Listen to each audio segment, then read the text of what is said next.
एकदन्ताय वक्रतुण्डाय गौरीतनयाय धीमहि गणेशानाय बालचन्द्राय श्रीगणेशाय धीमहि।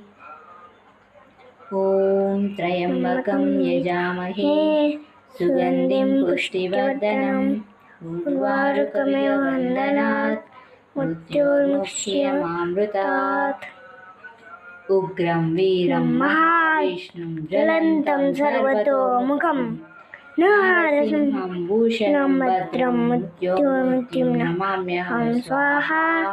नारायण नारायण नारायण नारायण गोविन्द हरे गोविन्द वेङ्कटरमण गोविन्द गोविन्द हरे गोविन्द।